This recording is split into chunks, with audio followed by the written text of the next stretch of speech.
Admiral Kethvar stood on the bridge of his flagship, the Dominion's pride, watching the tactical display with barely contained amusement. The massive Zeltharian dreadnought stretched nearly 2 kilometers from bow to stern, its crystalline hull gleaming with the power of a dozen fusion reactors. Around it, 47 other ships of the Imperial fleet maintained perfect formation, a sight that had broken the spirit of countless civilizations across the galaxy. And there, limping toward them through the asteroid field, was humanity's pathetic response. "Magnify the enemy vessel," Kethvar commanded, his mandibles clicking in what passed for laughter among his species. The main viewer zoomed in on the approaching ship. It was disappointing. Where Zeltarian vessels were elegant spears of crystal and energy, this human craft looked like it had been cobbled together in a scrapyard. Its hull was a patchwork of different metals, welded plates covering obvious battle damage.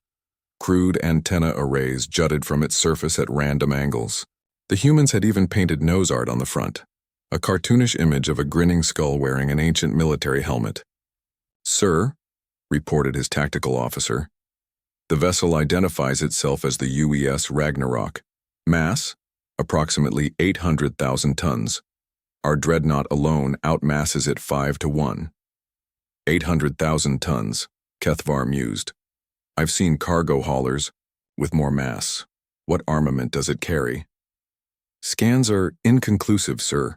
Their hull composition is interfering with our sensors, but thermal readings suggest significant power generation for a vessel that size.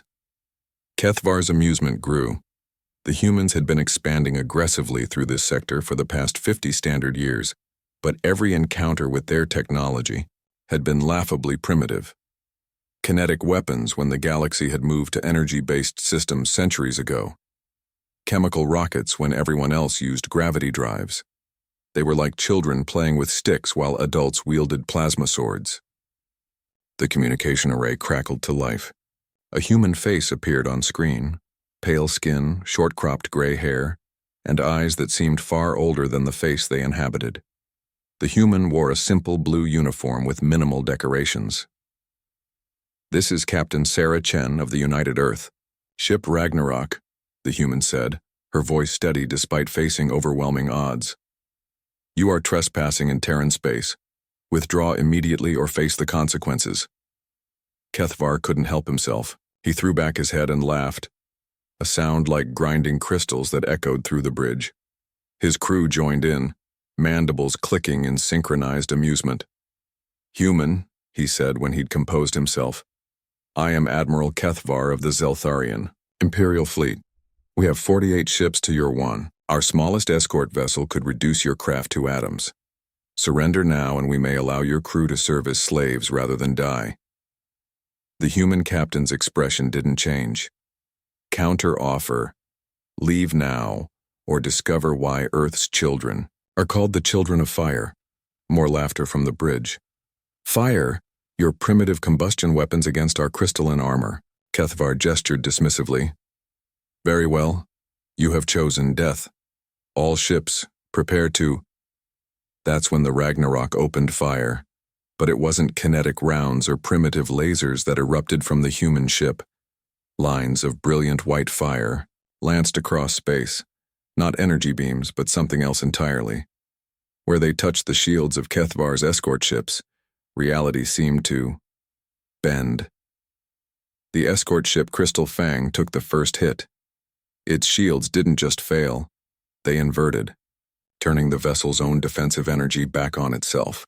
The crystalline hull began to crack and fracture as harmonics designed to strengthen it were reversed into frequencies that shattered molecular bonds. What is that weapon?" Kethvar demanded, his amusement evaporating. "Unknown energy. Signature," his tactical officer reported, mandibles chattering with panic. "It appears to be some form of quantum destabilization beam. Sir, it's not affecting our armor. It's affecting the fundamental forces holding our ships together."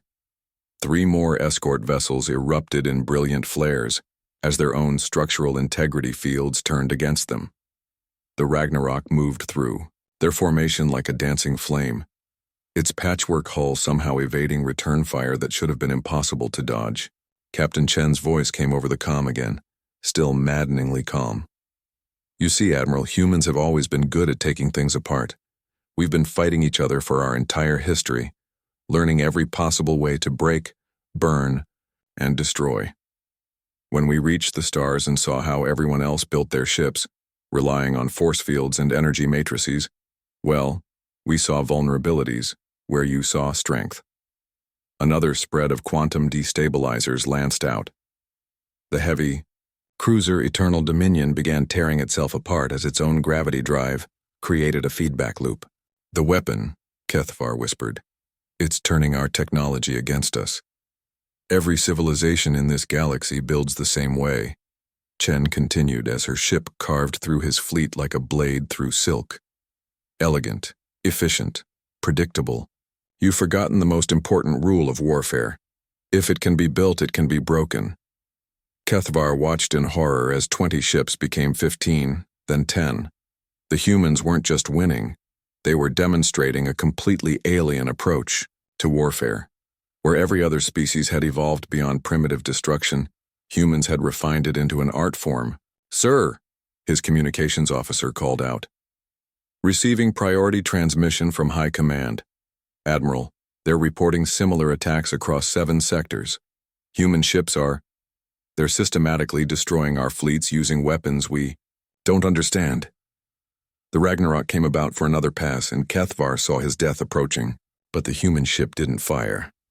Instead, Captain Chen's voice filled the bridge one final time. This is how humans wage war, Admiral. We find what you're proud of, what you think makes you strong, and we turn it into your weakness. Your crystalline armor that sings in perfect harmony. We compose discord. Your energy shields that redistribute force. We redistribute them right back at you. Your gravity drives that bend space. We make them bend in ways that physics really doesn't appreciate. Only 5 ships remained of his mighty fleet. Kethvar looked at the tactical display, then at the battered human vessel that had somehow become the most dangerous thing in the system. What do you want? He asked quietly. Simple, Chen replied. Go home. Tell your empire that Terran space is off limits. And remember, we didn't win because we're stronger or smarter or more advanced. We won because while you were perfecting the art of building, we never stopped perfecting the art of breaking.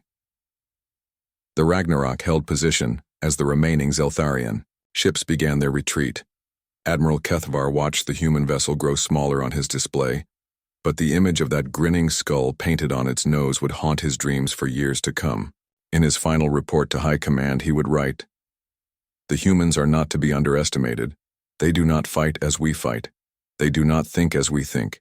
They are the children of fire, and fire consumes everything." The Zeltharian Empire would never again send fleets into Terran space.